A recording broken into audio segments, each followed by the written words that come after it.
A South Korean court has convicted Samsung Company's former vice chairman of bribery and perjury. He's been sentenced to 5 years in jail. This could leave Samsung rudderless. Here's a report. Months after overcoming the crisis caused by its mobile phone batteries catching fire, global tech giant Samsung is in deeper waters.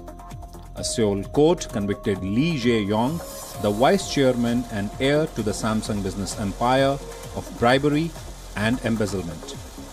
The court found him guilty of paying $6 million in bribes. The money was paid to an aide of ousted President Park Geun Hye. It was to win government approval for a controversial merger of two Samsung-controlled companies. The court also found Lee guilty of hiding assets overseas and of perjury. 법리 판단과 사실 인정 그 모두에 대해서 법률가로서 도저히 수긍할 수가 없습니다.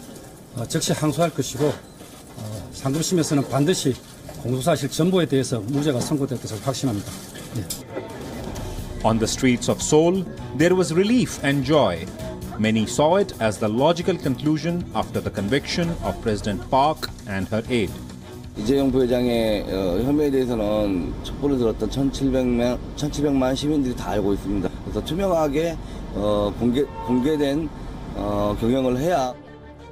Public support for the verdict could see the country's many family-controlled business empires come under pressure over perceived corruption and malpractices. It marks a break from the practice of dealing lightly with major business figures caught with their hands in the till.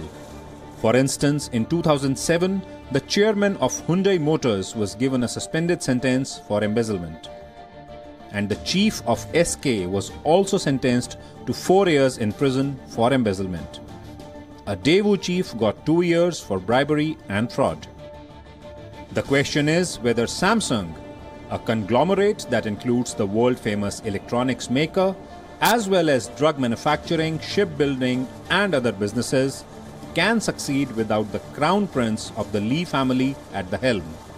Experts say the ruling can impact Samsung businesses in the long term. While Samsung's businesses, including Samsung's electronics, are run by a bureaucracy of professional managers. Lee had been critical to long-term strategic decisions and its relationships with companies like Apple and Google. With Lee in prison, wheeling and dealing with the leaders of Silicon Valley may be more difficult, and other major moves could get delayed.